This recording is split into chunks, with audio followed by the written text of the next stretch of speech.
Okay, so this is Edwin for Yun. He is our sport that we've chosen is rugby. He is competitive season at the moment, so that will determine how many reps and so on we do with certain exercises and when we do them.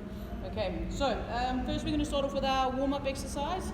Our warm-up exercise that we've chosen is a monster walk to try and get a little bit of glute activation for any sort of hamstring, glutes, posterior chain that we might be using, especially along with the running that we're going to be doing within the rugby sector. Okay, so the monster walk, what we're going to do is we're going to put a band around the feet. From there, you're going to hold the band. We're going to step side to side, keeping knees bent, keeping torso upright, back straight. Okay. With the an alternative for this exercise would be possibly, so let's do the exercise first and then we'll go back. Okay, so our banded monster walk, there we go.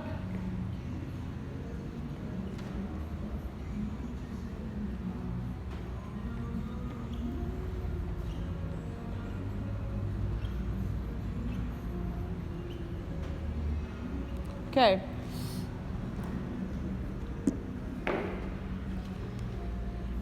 An alternative would be possibly bands around the knees, depending on equipment that you've got available to you, depending on whether you can hold the band or not.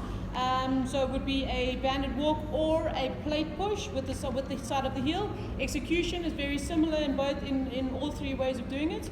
Yeah, have a look at the alternatives.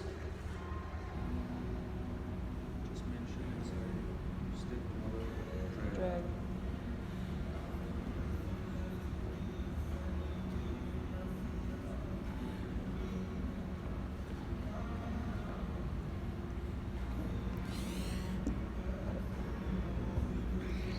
Alright, so you need to make sure that with this exercise you step it and you don't drag the foot.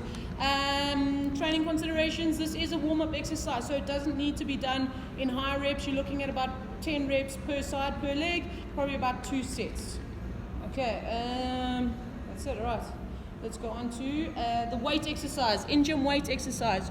So today we've chosen the back squat as our weight exercise. Alright, the back squat, useful for leg strength as well as core strength, power work for the rugby players, especially as they get closer to season.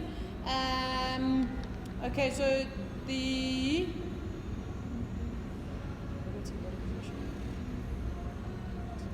execution.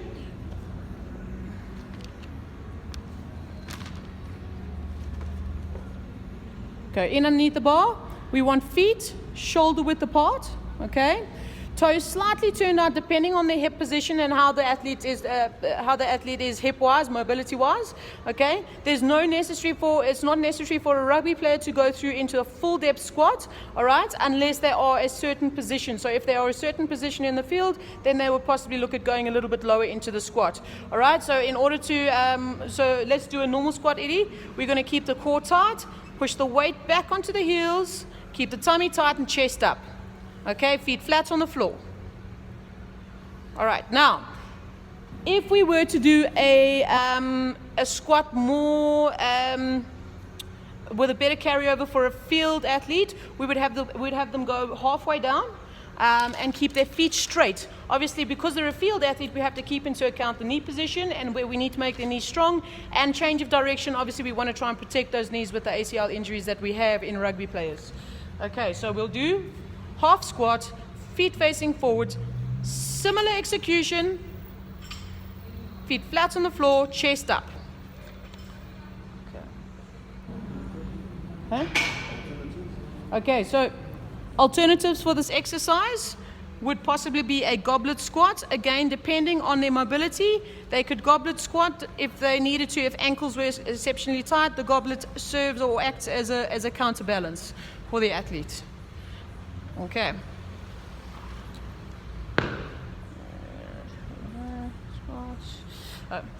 Depending on where in the season will depend on how many reps the athlete will do. If they are early season, say maybe off season, we're going to do higher reps, higher volume, just make sure that everything's intact, build up the strength in general. If they are closer to season and competitive season, we'll drop the reps down, get some power up, and maybe shorten their depth or shorten their range of movement. Yeah, training considerations, things that you need to consider is obviously equipment available to athletes and how they can adapt it if they don't have a barbell available to them, if they can only go to a gym where there are normal leg press machines and so on. Okay. Next exercise. Next exercise, we're going into foot speed. Okay, so our foot speed drill is going to be a ladder drill. All right. The idea with this ladder drill is to keep the feet going as fast as possible, still keeping coordination of feet into consideration.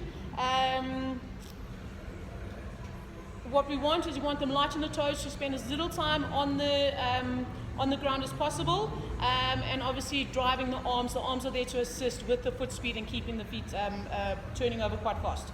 All right. So let's have a look at the exercise.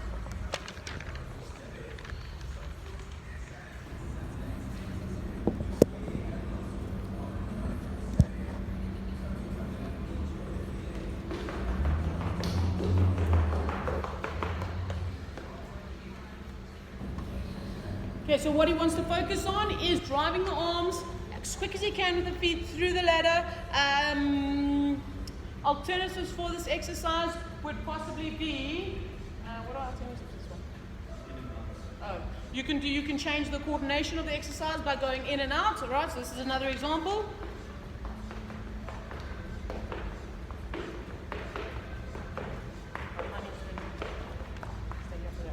Okay, another alternative would be high knee sprinting. So if you don't have, a restriction would be not having a ladder available to you. So another alternative for foot speed exercises would possibly be a high knee sprinting. So we want to encourage them again to spend as little time on the floor as they can, drive the arms and increase the leg speed. All right, so this is our high knee sprinting. Okay. Anything I've gotten there? Oh, depending on where in the season will depend on how much of this and when they do it. So early season into off season, they maybe look at doing it maybe once a week, if that. Going closer to season, they can increase it to about 2 to 3 times per week. Obviously, keep in account the recovery days, because this is quite a central nervous system fatiguing exercise. So there must be recovery in between your high speed, high power days. Okay. Hand speed. So we're going to go into hand speed. Our hand speed is a... Oh no, we're going to do the ladder hand.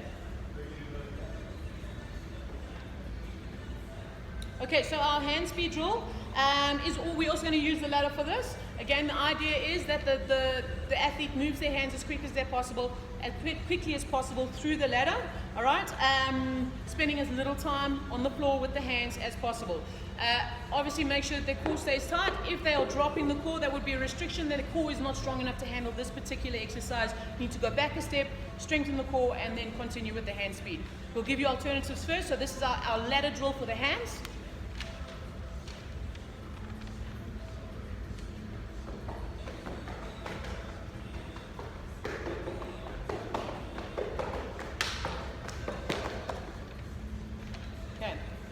Alright, so a nice alternative for this would be to throw a ball against the wall, which throws in a little bit more of a coordination aspect. But for a rugby player, their hand skill speed with the ball is fairly important. So let's have a look at that one. Just throw against the wall.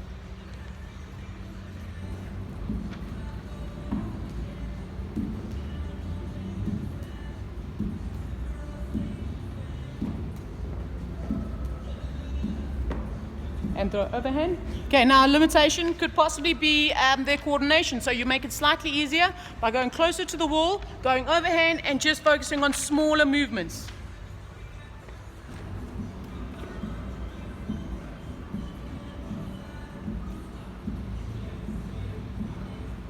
Okay. Yeah, we're good. Okay. Next, we're going to go into our agility drill. Okay, we're going to use a T drill for the agility. A T drill, the idea is, and the focus is that the athlete focuses on the change of direction.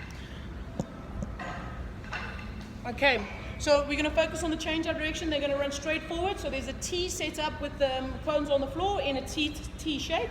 The idea is that the athlete's going to run forward to the middle of the T, to shoot off sideways, touch the cone, shoot back to the other side, touch the cone, and then backwards back. So we're looking at changing direction, going from one cone to the other, as well as from front to side, and then from side going back again. Okay. With this exercise, in executing the exercise, it is safer for the athlete to stay slightly lower, bend the knees a little bit more, and make sure that the feet are planted correctly in order to protect the knees, especially with the change of direction. Okay, let's have a look at this drill. Yeah. Shit.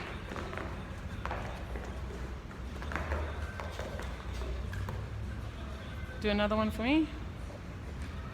I've lost you there completely.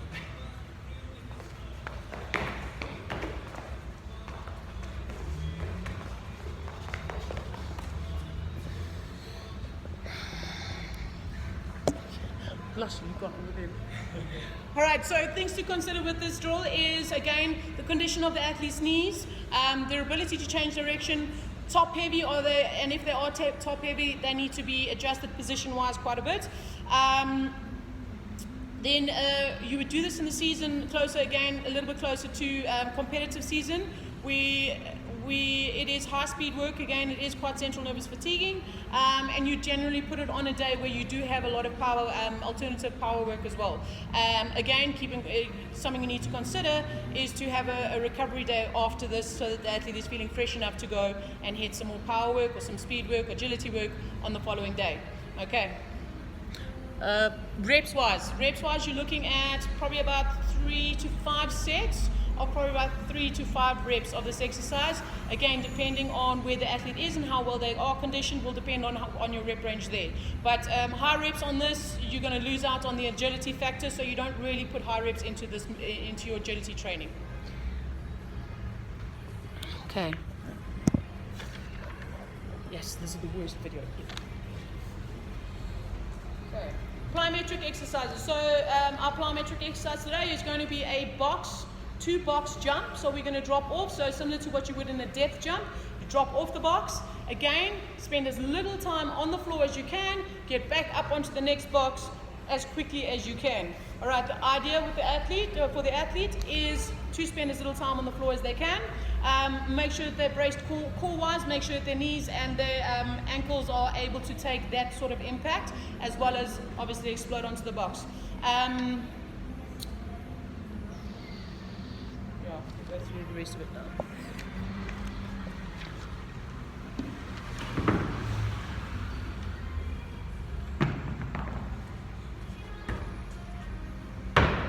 Drop off.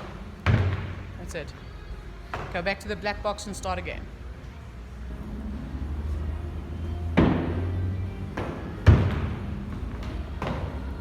Okay, so with these particular exercises, you want the athlete to stay engaged core-wise, keep the chest up. If they're losing position and posture on the chest, then you're losing the effect of the plyometric work. They need to be able to keep posture and core while doing the plyometric work. Otherwise, they'll never be able to maintain in the sport. They need the posture in the sport as well. So if the athlete is losing posture to do this type of work, you need to again go back and work on a little bit of core work before you can continue. Alternatives for this was? Okay, so alternatives for our plyometric exercise would be a plate jump, a broad jump. Okay, what we want from the athlete is we want a full explosion from a dead start. We want a full explosion to as far as they can possibly jump. Okay, this would also be for an athlete that possibly might not be able to handle huge amounts of impact. Okay, but we need to work on explosive movements a little bit more with them. All right, so from dead start to as far as you can, looking for a full hip extension. All right, have a look. Yep. Okay. The amount of reps that we'd look at doing here, again, about 3 to 5 sets of possibly 5 or so reps. Again, it's explosive work, same as the other explosive work that we've got, the agility, the speed work.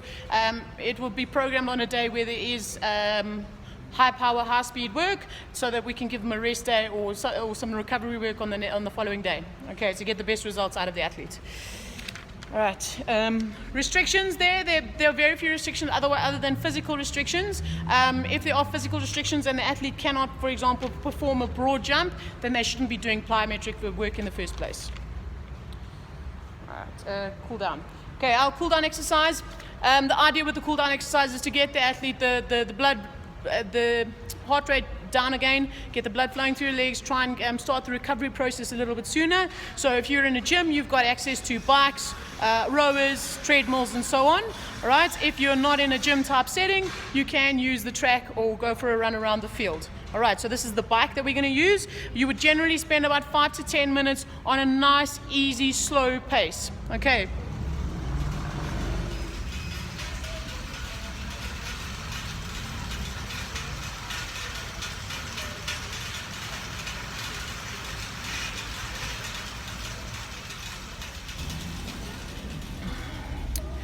And then the last exercise that we're going to do is we're going to do a thoracic rotation. Okay?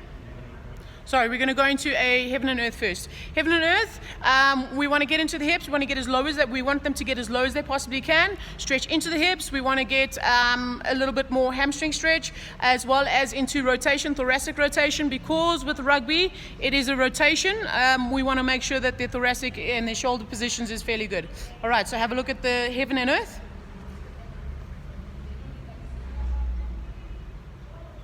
Rotate as far around as you can.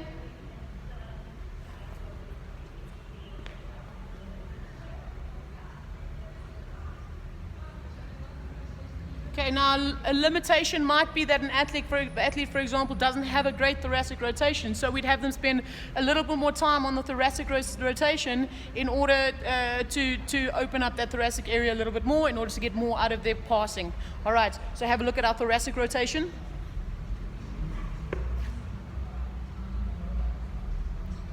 With this, we want to keep the hips, the knees 90 degrees, and we actually want them to spend a little bit of time in that open position, keeping the knees flat and tightened down together. With either of these, it is a flexibility exercise. All right, so we've chosen dynamic flexibility, which is what you would do generally in the beginning of a session. After the session, we can go into more static mobility. With the dynamic mobility, the idea is that they are opening up the areas that they need to and getting more mobile in the areas that they need to. So again, high reps on this is not necessary. They're probably looking at about 10 reps each side with about 2 sets. Okay, yeah, that's it. That's our video. Thank you.